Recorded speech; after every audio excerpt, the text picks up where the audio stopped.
The morning sun painted the sky pink and gold over the small town of Cedar Valley, Texas.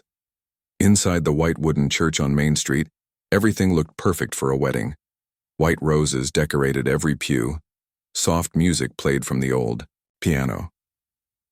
Family and friends filled the seats, whispering excitedly about the big day ahead.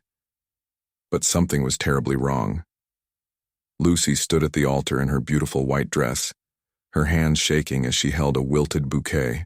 The dress had cost more money than her family made in 3 months. The shoes pinched her feet. The veil felt heavy on her head. She had dreamed of this moment since she was a little girl, but not like this. Never like this. Where was Michael? The pastor, an old man with kind eyes, kept checking his watch. The wedding was supposed to start 20 minutes ago. The guests were getting restless. Lucy could hear them whispering behind her. She could feel their eyes on her back like tiny needles. Her mother sat in the front row, dabbing her eyes with a tissue. Her father looked angry and embarrassed. Her younger sister kept looking toward the door, hoping the groom would walk through any second. But Lucy knew better. Deep in her heart, she knew Michael wasn't coming. The truth had started to come out that morning. Michael's best man had shown up at her house at dawn, looking sick to his stomach. He had stammered and stumbled over his words, but finally told her the terrible news. Michael had left town during the night. He had taken his secretary, a blonde woman named Victoria, and driven away in his expensive car. They had been having an affair for months. Lucy felt like she had been hit by a truck. All those late nights when Michael said he was working. All those business trips that seemed to happen more and more often. All those times when he seemed distant and distracted when they were together. Now it all made sense. But she had still come to the church. She didn't know why. Maybe she hoped it was all a bad dream. Maybe she thought Michael would come to his senses and show up. Maybe she was just too shocked to think clearly. Now standing there in front of everyone she knew, Lucy realized how foolish she had been. Michael was a successful businessman who owned 3 stores in town. He drove a fancy car and wore expensive suits. He had money and status, everything that was supposed to matter. Lucy's parents had been so proud when he proposed.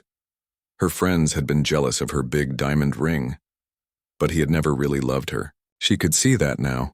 The pastor cleared his throat softly. "Lucy, dear," he said in a gentle voice. "Perhaps we should—" She didn't let him finish. The words she had been dreading finally came out of her mouth.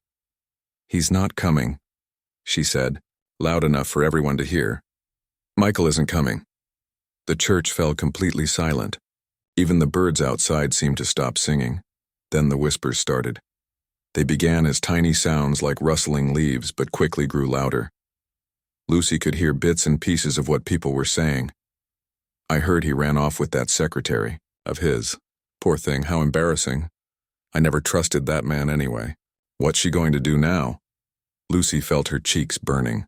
The dress that had made her feel like a princess now felt like a costume. The flowers in her hair felt silly. Everything felt wrong. She turned around to face the crowd. 200 people stared back at her with a mixture of pity and curiosity. Some looked genuinely sad for her. Others seemed almost excited to be part of such dramatic gossip. "I'm sorry you all came here for nothing," Lucy said, her voice surprisingly steady. "There won't be a wedding today." Then she gathered up her long dress and walked as quickly as she could toward the back of the church. She needed to get out. She needed fresh air. She needed to be anywhere but here. The back door of the church led to a small garden with a wooden bench. Lucy collapsed onto it, not caring that her expensive dress was getting wrinkled and dirty. She buried her face in her hands and let the tears come. How could she have been so blind? How could she not have seen what Michael really was? Everyone in town would be talking about this for months. She would be known as the woman who got left at the altar, the woman who wasn't good enough to keep her man. She cried until her eyes hurt and her throat was sore. The sun was getting higher in the sky and she could hear cars starting up in the church parking lot as people began to leave. Soon she would have to face her family. She would have to answer their questions and deal with their pity. But right now she just wanted to disappear. "Excuse me, miss, are you okay?" The voice was deep and gentle. Lucy looked up through her tears to see a man standing a few feet away. He was tall and lean, with sun-weathered skin and dark hair that needed a haircut. He wore clean jeans, cowboy, boots, and a white button-down shirt. His hat was in his hands, and his brown eyes were full of concern. She had never seen him before, but something about him seemed familiar. Maybe it was the way he stood, relaxed but respectful. Maybe it was the kindness in his voice. Whatever it was, she didn't feel afraid or embarrassed around him the way she did with everyone else. "I'm fine," she lied, wiping her eyes with the back of her hand. He tilted his head slightly like he was studying her. "With respect, ma'am, you don't look fine. You look like someone who could use a friend." Lucy almost laughed, but it came out as more of a sob. "I don't think anyone wants to be my friend right now. I'm kind of a mess." "We're all a mess sometimes," he said simply. "Mind if I sit?" She nodded, and he settled onto the other end of the bench, careful to keep a respectful distance between them. For a few minutes they sat in comfortable silence. Lucy found herself breathing a little easier. "I'm Caleb," he said finally. "Caleb Rivers. I was here for my cousin's wedding in the chapel next door. Saw all the commotion over here and wanted to make sure everyone was all right." "Lucy," she said quietly. "Lucy Patterson. And no, everything is definitely not all right." Caleb nodded like he understood. "Want to talk about it? Sometimes it helps to tell a stranger. No judgment, no history, just listening." So Lucy told him everything. About Michael and the secretary. About the months of lies and the morning phone call. About standing at the altar like a fool while everyone watched. About feeling stupid and humiliated and completely lost. Caleb listened without interrupting. He didn't try to make her feel better with empty words. He didn't tell her she was better off without Michael, even though she was starting to think that might be true. He just listened like her words mattered. When she finished talking, he was quiet for a moment. Then he said, "That man was an idiot." Lucy looked at him in surprise. "What?" "Any man who would leave a woman like you standing at the altar is an idiot," Caleb said matter-of-factly. "You deserve better than that, a lot better." Something about the way he said it made Lucy believe him, not because she knew him well, but because he said it like it was just a simple fact, like saying the sky was blue or grass was green. "I don't know what I'm going to do now," she admitted. "Everyone will be talking about this. Everyone will remember." "People talk," Caleb said with a shrug. "Then they find something new to talk about. What matters is what you do next." "I don't even know where to start." Caleb stood up and held out his hand to her. "How about we start by getting you out of here? You shouldn't have to face all those people right now. My truck's parked around back. I can take you wherever you need to go." Lucy looked at his outstretched hand. She didn't know this man at all. Her mother had always told her not to go anywhere with strangers, but something about Caleb felt safe. Maybe it was the way he had listened to her without judging. Maybe it was the genuine kindness in his eyes. Maybe she was just desperate to escape. She took his hand and let him help her up. Her legs felt wobbly, in the high heels she had never wanted to wear. "Actually," she said as they walked toward his truck, "I don't really have anywhere to go. I was supposed to be on my honeymoon by now. I gave up my apartment last month to move in with Michael after the wedding." Caleb stopped walking and looked at her with concern. "What about your family?" Lucy thought about going back to her parents' house. She thought about facing their questions and their pity. She thought about her mother crying and her father's anger. She thought about hiding in her childhood bedroom while the whole town gossiped about her. "I can't," she said simply. "Not yet. I just can't." Caleb was quiet for a moment, thinking. Then he said, "I know this might sound crazy, but my grandmother lives on our family ranch about 30 minutes outside town. She's always taking in strays, animals, and people both. You could stay there for a few days just until you figure things out. She'd love the company, and nobody would bother you." Lucy stared at him. "You don't even know me. Why would you help me?" Caleb smiled for the first time since she had met him. It was a nice smile, warm and genuine. Because you need help, and I can give it. It's not complicated. But what if I'm crazy? What if I'm dangerous? He laughed, a rich sound that made something tight in Lucy's chest loosen up a little. Lady, you just got left at the altar and you're worried about whether you're dangerous? I think I can handle whatever crazy you've got. Lucy found herself, almost smiling. Your grandmother won't mind a complete stranger showing up? Trust me, Caleb said, opening the passenger door of his blue pickup truck. Grandma Rosa has been waiting her whole life for something this dramatic to happen. She's going to love you. As Lucy climbed into the truck, she caught sight of herself in the side. The dirt road to the Rivers Ranch stretched out like a brown ribbon through rolling hills covered with oak trees and wildflowers. Lucy had lived in Cedar Valley her whole life, but she had never been out this far. The land seemed to go on forever, so different from the neat streets and tidy houses in town. As they drove, Caleb pointed out landmarks, the old windmill that his great-grandfather had built, the creek where he used to catch fish as a boy, the pasture where they kept the horses.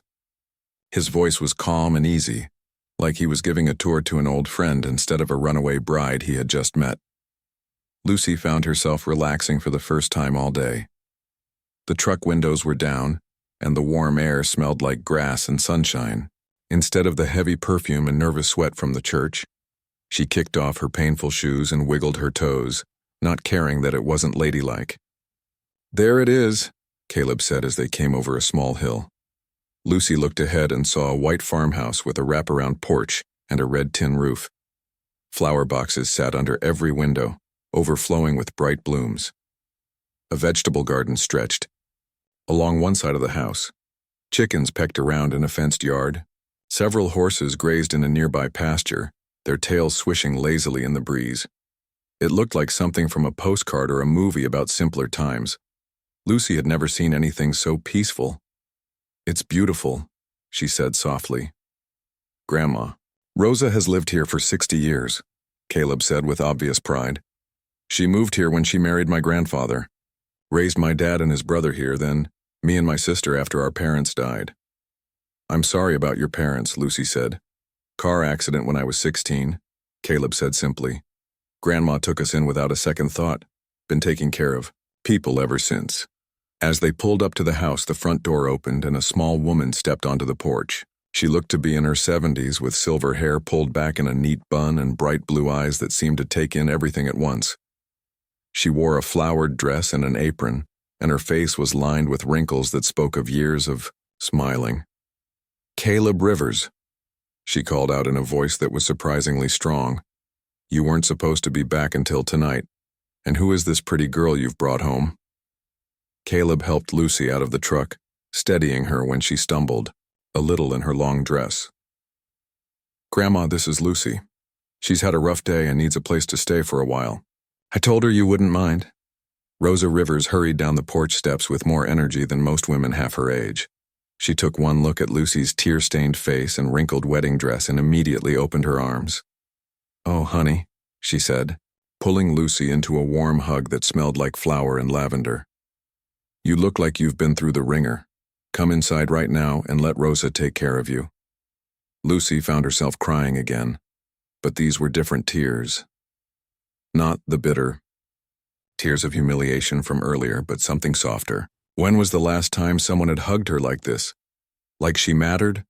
Michael had never been much for physical affection, and her own mother was too worried about appearances to give out many hugs. Now, Rosa said, patting Lucy's back, gently. Whatever happened, it's going to be all right. Everything always works out the way it's supposed to, even when we can't see it at the time. She led Lucy into the house while Caleb followed behind, carrying Lucy's shoes. The inside of the farmhouse was just as welcoming as the outside. The walls were painted warm yellow and family photos covered every surface. A quilt draped over the back of the couch looked handmade. The kitchen smelled like fresh bread and cinnamon. Sit down, dear, Rosa said, guiding Lucy to a comfortable chair at the kitchen table.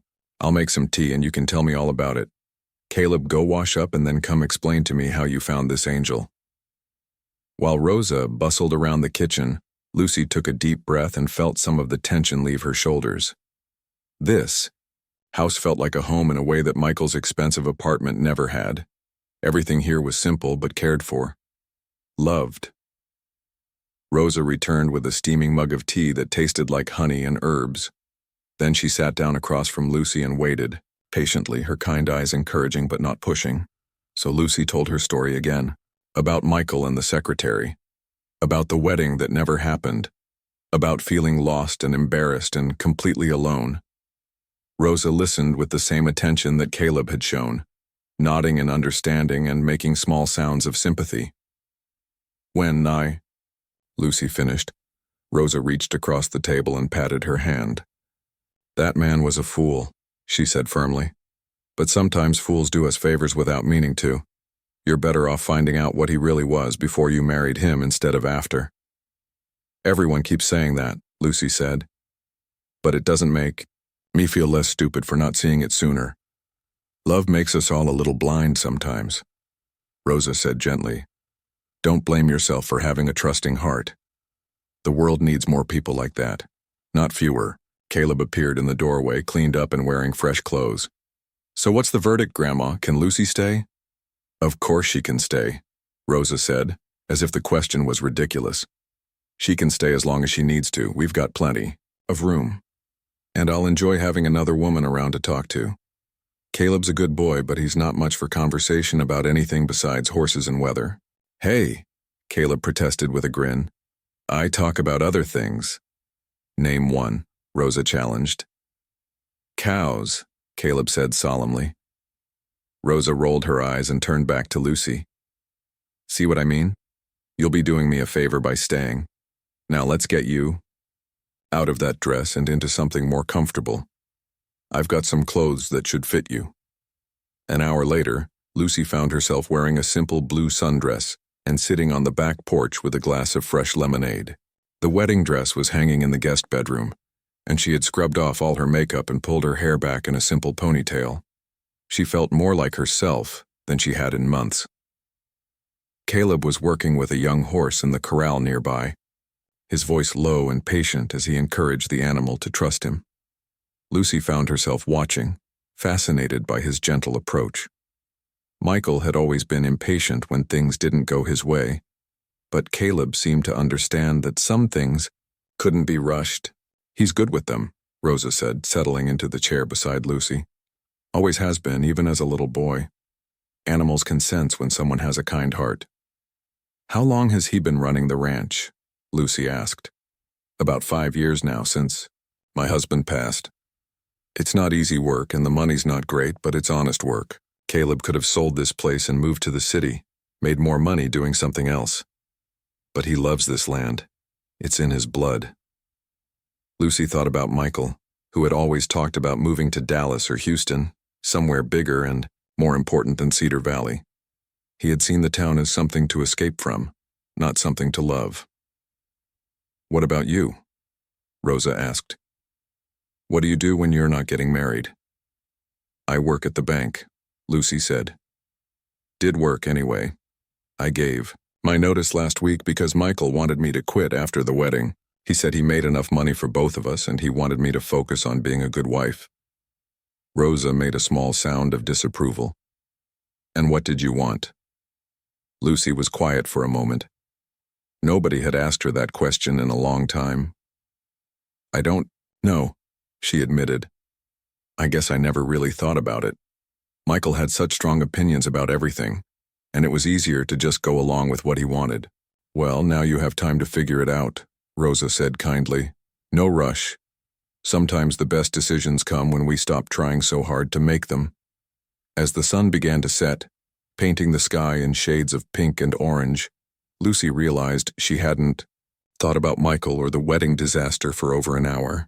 Instead, she had been watching Caleb work with the horses, listening to Rosa's stories about the ranch and feeling more relaxed than she had in months. Caleb finished with the horse and walked over to the porch, wiping his hands on a towel. How are you feeling? He asked Lucy. Better, she said, surprised to realize it was true. Much better. Good, he said with a smile. Grandma's cooking will fix whatever else is wrong with you. Wait until you taste her chicken and dumplings. I should probably call my parents, Lucy said, though she didn't really want to. They're probably worried sick.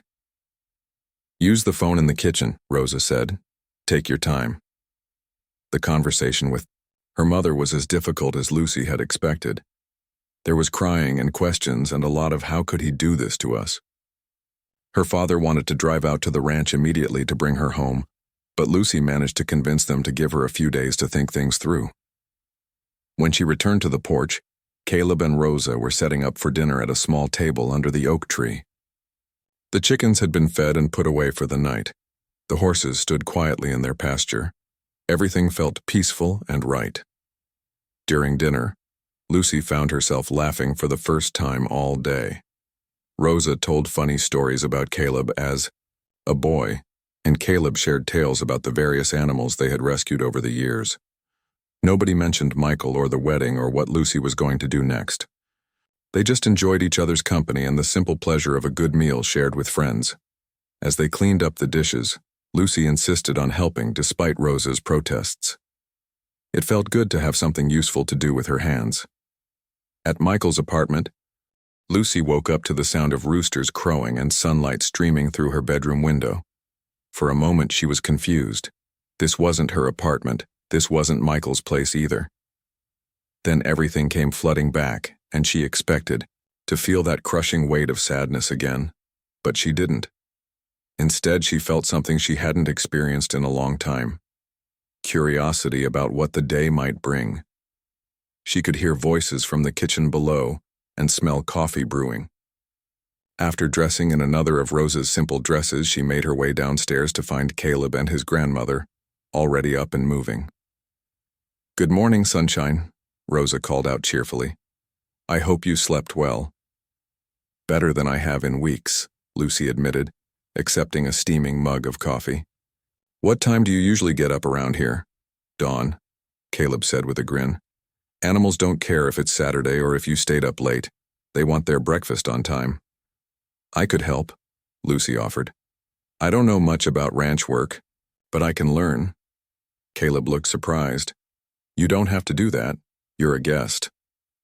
"I'd like to earn my keep," Lucy said firmly. "Besides, I need something to keep my mind busy." So began Lucy's education in ranch life. Caleb showed her how to collect eggs from the chicken coop, warning her about Henrietta, the aggressive red hen who ruled the roost. He taught her how to check the water troughs and fill them from the well. He explained which horses were gentle, enough for her to pet, and which ones needed more space. Lucy had never done any of this kind of work before, but she found it surprisingly satisfying. There was something honest about taking care of animals. They didn't care what she wore or how much money she had. They just wanted food and water and gentle treatment. "You're a natural," Caleb said as she successfully coaxed a shy mare to take an apple from her hand. "Most city folks are afraid of anything bigger than a dog." "I'm not most city folks, I guess," Lucy said, smiling as the horse nuzzled her shoulder looking for more treats. Over the following days, Lucy fell into a routine that felt more natural than anything she had ever done. She woke up early and helped with the morning chores. She spent time in Rosa's garden learning to tell weeds from vegetables and how to water without drowning the plants. She sat on the porch in the afternoons reading books from Rosa's collection and watching Caleb work with the horses. In the evenings, the three of them would sit around the kitchen table, talking about everything and nothing. Rosa told stories about the old days, when the ranch was bigger and times were harder. Caleb shared his dreams of expanding the horse training business and maybe offering riding lessons to kids from town. Lucy found herself talking about things she had never discussed with Michael: her love of reading, her secret wish to travel, her childhood dream of being a teacher. "Why didn't you ever teach?" Rosa asked one evening as they shelled peas on the porch. "Michael said it didn't pay enough," Lucy said. "He thought I should do something more practical, like banking." "And what did you think?" Caleb asked from where he sat fixing a bridle. Lucy was quiet for a moment. "I thought I loved him, so his opinion mattered more than mine." "Honey," Rosa said gently, "love shouldn't make you smaller. It should make you bigger, braver, more yourself, not less. That night, Lucy lay in bed thinking about Rosa's words. Had she become smaller during her relationship with Michael? She tried to remember the person she'd been before him, but it was hard. She had been so focused on being what he wanted that she had almost forgotten what she wanted. As the weeks passed, Lucy began to rediscover herself. She helped Rosa with the household accounts and discovered she had a talent for organizing and budgeting. She suggested some simple changes that could save money and make the ranch more efficient. Rosa was impressed, and even Caleb admitted that some of Lucy's ideas were brilliant. "You've got a good head for business," he told her one morning as they fixed a broken fence post together. Michael was an idiot for not seeing that. Lucy blushed at the compliment. Michael had never praised her intelligence, only her appearance or her ability to look good on his arm at business functions. "I've been thinking," she said carefully. "Maybe I could help you with the books here. Rosa mentioned that keeping track of everything is getting harder for her, and I actually enjoy that kind of work." Caleb stopped hammering and looked at her, seriously. "Are you sure? It's not exactly glamorous work." "I'm sure," Lucy said. "I want to do something useful, something that matters." That afternoon, Rosa showed Lucy the ranch's financial records, which were kept in a series of ledgers and shoeboxes full of receipts.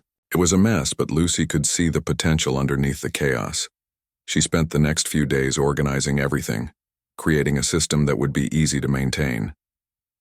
When she showed Caleb the results, his face lit up with amazement. "This is incredible," he said, looking through the neat columns and clear summaries. "I had no idea we were actually making a small profit on the horse training. I thought we were barely breaking even." "You're doing better than you think," Lucy said, "but there are some areas where you could improve. Maybe offer boarding services for people who want to keep their horses here, but don't have land of their own. Or expand the training to include problem horses that other people have given up on." Caleb stared at her with something like wonder in his eyes. "You really think this could work?" "I know it could work," Lucy said confidently. "You're amazing with those horses, Caleb. People would pay good money for what you do." Something shifted between them in that moment. Lucy felt it, like a change in the air before a storm. Caleb was looking at her differently, not like a guest or even a friend, but like someone who mattered, someone whose opinion was important. That evening, they sat together on the porch swing while Rosa dozed in her chair nearby. The sun was setting, painting everything golden, and the horses moved peacefully in their pasture. "Can I ask you something?" Caleb said quietly. "Of course." "Do you miss it? Your old life, I mean. The town, the bank job, all of that?" Lucy thought about it honestly. "I miss some of the people," she said. "My friends, my co-workers. But the life itself? No. I don't miss feeling like I had to be perfect all the time. I don't miss pretending to like things I didn't actually like. I don't miss feeling like I was never quite good enough." "Michael made you feel that way?" "Not on purpose, maybe. But yes, everything had to be just right for him. The way I dressed, the way I talked, the places we went. He was always trying to improve me." Caleb was quiet for a moment. "You don't need improving," he said finally. "You're perfect the way you are." Lucy's heart did a little skip. She turned to look at him, and found him watching her with an expression she couldn't quite read. "Caleb," she started to say, but he held up a hand. "I know this is complicated," he said. "I know you're dealing with a lot right now. But I want you to know that these past few weeks, having you here, it's been the best time I've had in years. You make everything brighter, Lucy. You make this place feel like a real home." Lucy felt tears pricking at her eyes, but they were good tears this time.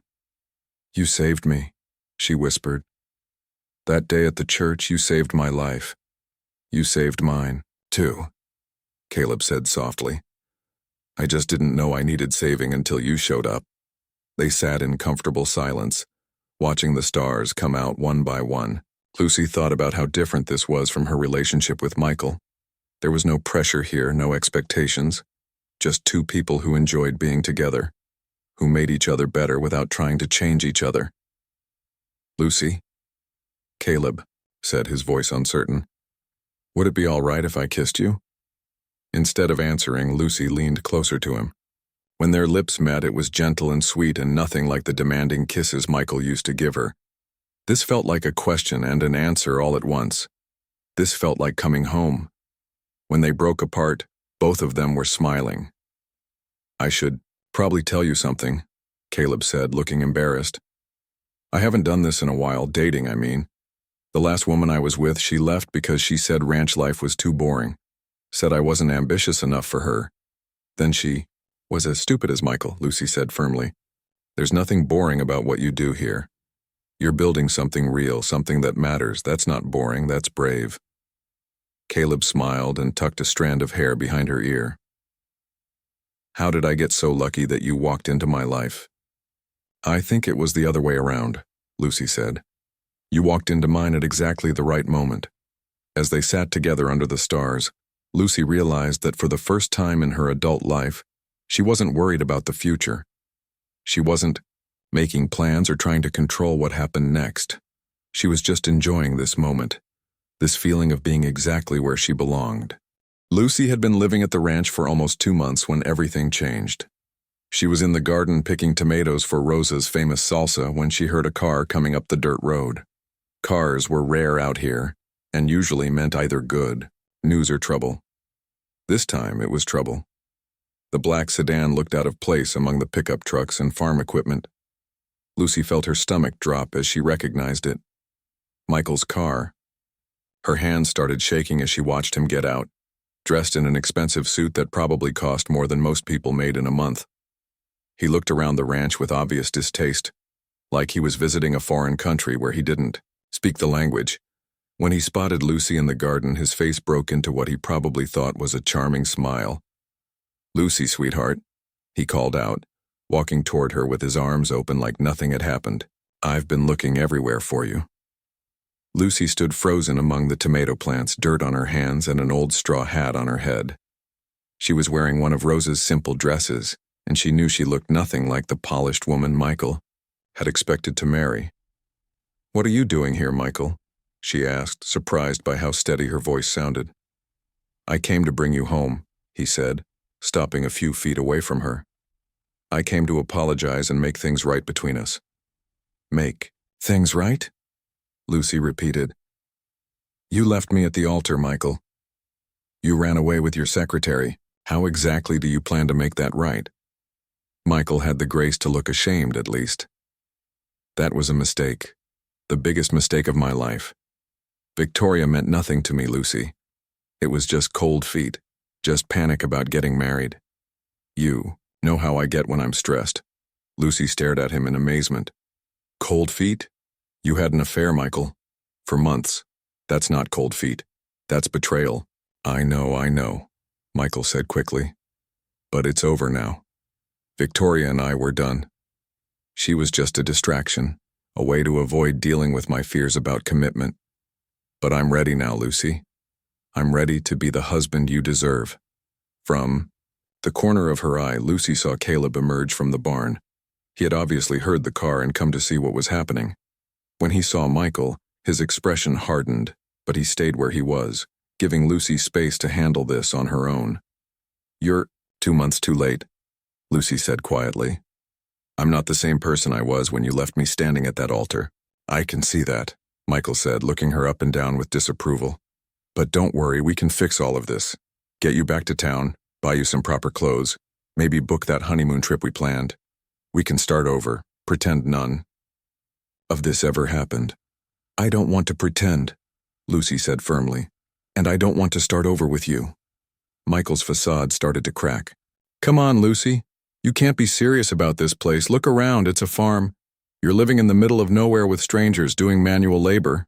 This isn't you. It is me, Lucy said with growing confidence. This is more me than I've ever been.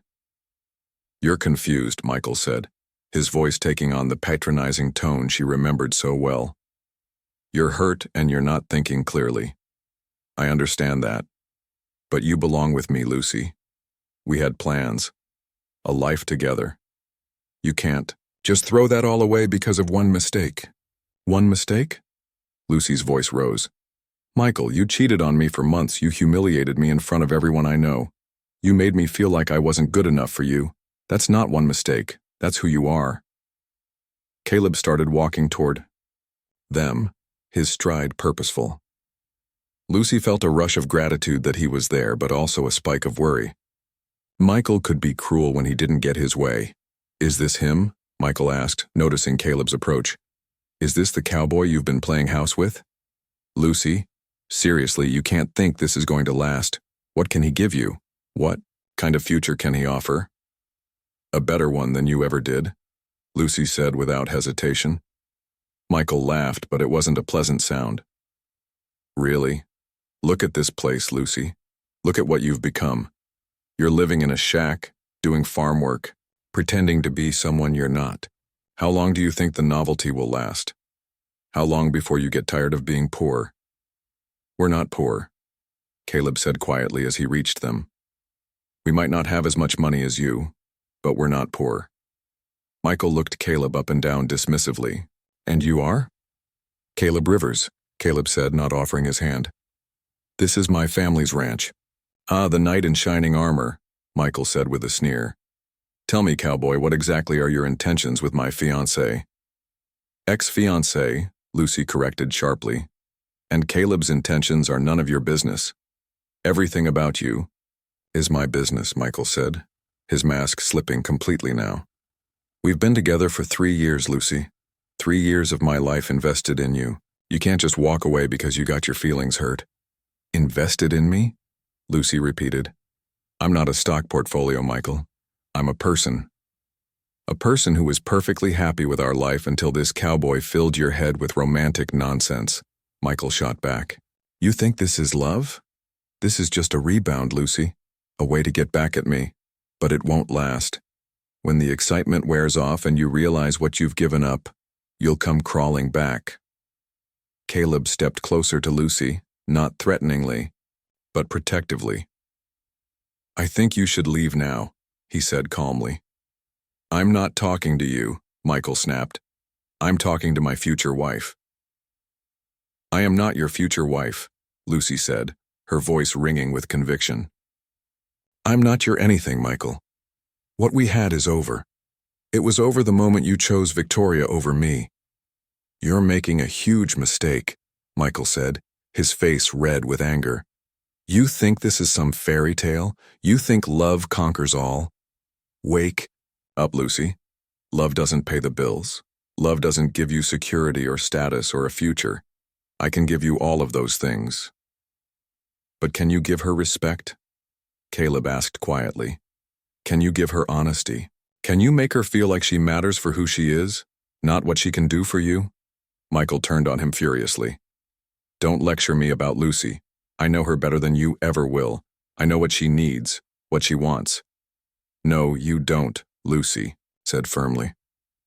You never did. You knew what you wanted me to be, but you never bothered to find out who I actually was. Fine, Michael said, his voice turning cold. Fine. You want to throw your life away on this nobody, go ahead. But don't come crying to me when you realize what you've lost. Don't expect me to take you back when this little fantasy falls apart. I won't, Lucy said simply. Michael stared at her for a long moment as if he couldn't believe she was really rejecting him. Then he turned and stalked back to his car, calling over his shoulder. You'll regret this, Lucy. You'll regret this. For the rest of your life. They watched him drive away in a cloud of dust and anger. When the sound of his engine faded, Lucy felt her knees go weak. The confrontation had taken more out of her than she had realized. Caleb put his arm around her, shoulders steadying her. You okay? I think so, Lucy said, leaning into his warmth. Actually, I think I'm better than okay. I think I'm free. But over the next few days, Michael's words started to eat at her.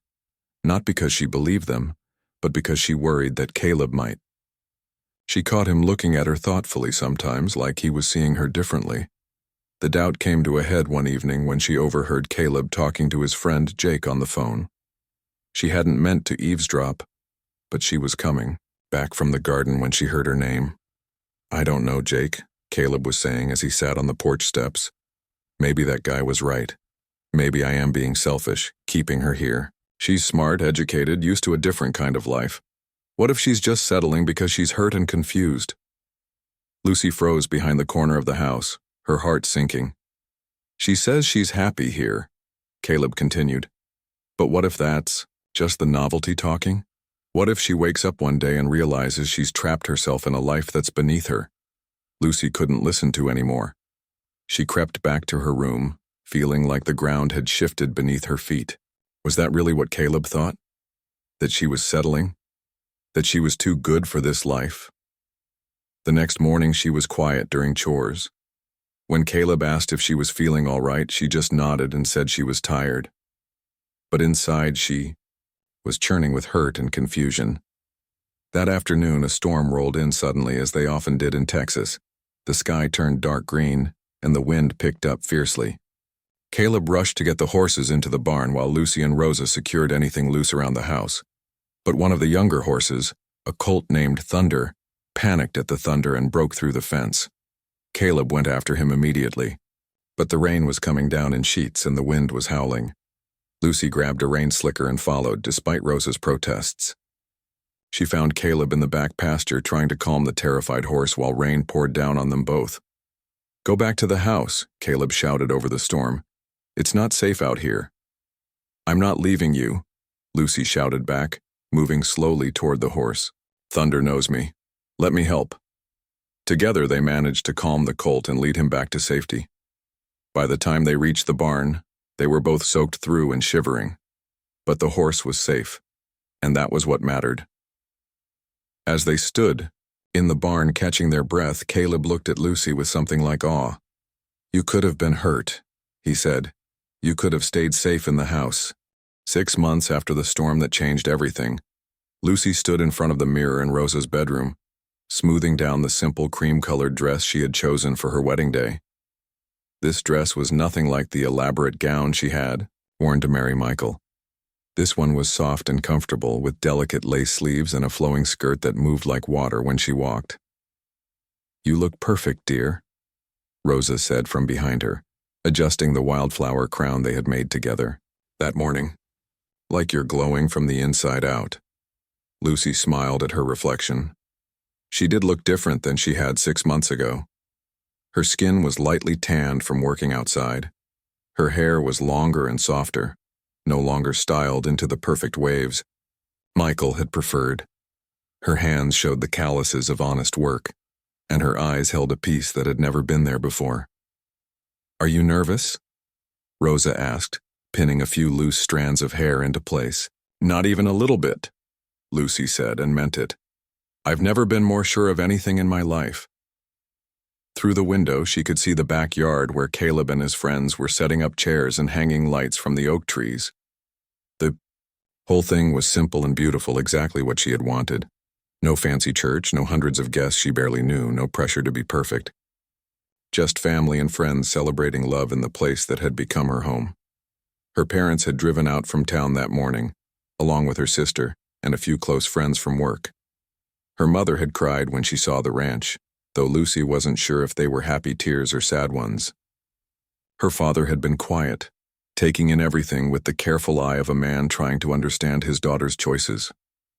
"It's not what I pictured for you," her mother had said as they walked through Rosa's garden together. "But I can see that. You're happy here. Really happy." "I am, Mom," Lucy had assured her. "Happier than I've ever been." Now, as Rosa put the finishing touches on her hair, Lucy thought about how much had changed since that awful day at St. Mary's Chapel. The Lucy who had been left at that altar felt like a different person entirely. That Lucy had been trying so hard to be perfect that she had forgotten to be real. This Lucy knew who she was and what she wanted, and wasn't afraid to fight for it. The ranch had prospered under her business guidance and Caleb's hard work. They had expanded the horse training program and started offering riding lessons to kids from town. Lucy had even convinced the local school district to bring classes out for educational farm visits. The money wasn't huge, but it was steady, and more importantly, it was theirs. "Are you ready?" Rosa asked, stepping back to admire her work.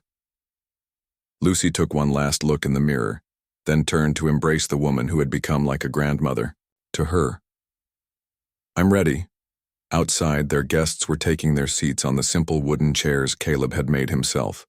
The pastor from the community church stood under an arch covered with climbing roses, smiling as he watched Caleb pace nervously near the altar they had set up under the old oak tree. Caleb looked handsome in his navy blue suit, though Lucy could tell he was itching to loosen his tie. His hair was neatly combed for once and his boots were polished to a shine. When he saw her appear in the doorway of the house, his face lit up with such joy that Lucy felt her heart skip a beat. There was no fancy music, just Rosa's friend Mrs. Chen playing guitar and singing a simple love song. Lucy walked down the aisle alone, not because she didn't have anyone to give her away, but because she was giving herself. She was choosing this life, this man, this future, with her eyes wide open and her heart full. When she reached Caleb, he took her hands in his and whispered, "You're beautiful. So are you," she whispered back, making him grin. The ceremony was short and sweet. They had written their own vows, promising to love each other through good times and bad, to be partners in all things, and to never take each other for granted. When Caleb slipped the simple gold band onto her finger, Lucy thought about the huge diamond Michael had given her. This ring was worth a fraction of what that one had cost, but it meant everything. "You may kiss your bride," the pastor said with a smile. When Caleb kissed her, their friends and family erupted in cheers and applause. Lucy laughed against his lips, overwhelmed with happiness. As they walked back down the aisle together, Lucy caught sight of a familiar black sedan parked at the edge of the property. Michael was leaning against it, watching the ceremony from a distance. For a moment their eyes met, and Lucy saw something that might have been regret in his expression. But then Caleb squeezed her hand, and she turned back to face their future together. Whatever Michael was feeling now didn't matter. He had made his choice 6 months ago, and she had made hers today. The reception was held right there in the backyard, with tables made from sawhorses and boards covered with Rosa's good tablecloths. The food was simple but delicious: barbecue and corn on the cob and Rosa's famous apple pie. Someone had strung lights between all the trees, and as the sun set, the whole yard glowed like something from a fairy tale. Lucy danced with her new husband to music from an old radio, not caring that there was no fancy band or professional DJ. She danced with her father, who finally admitted that he could see why she loved this place. She danced with Rosa, who cried happy tears and said this was the most beautiful wedding she had ever seen. As the evening wound down and guests began to leave, Lucy found herself sitting on the porch swing with Caleb, still in their wedding clothes, but barefoot now, watching the last of the lightning bugs flicker in the darkness. "Any regrets?" Caleb asked, his arm around her shoulders. "Only one," Lucy said seriously. Caleb tensed. "What?" "I regret that it took me so long to find you," she said, smiling up at him. "I regret all those years I spent trying to be someone I wasn't." Caleb relaxed and pulled her closer. "Everything happens when it's supposed to," he said. "If we had met before, you might not have been ready for this. For us." "Maybe," Lucy agreed. "But I'm ready now." "Good," Caleb said, "because I plan to keep you forever." They sat in comfortable silence, listening to the night sounds of the ranch. An owl hooted in the distance. The horses moved quietly in their pasture. A gentle breeze rustled the leaves overhead. "I saw Michael at the ceremony," Caleb said quietly. "Was that hard for you?" Lucy thought about it honestly. "Not really," she said.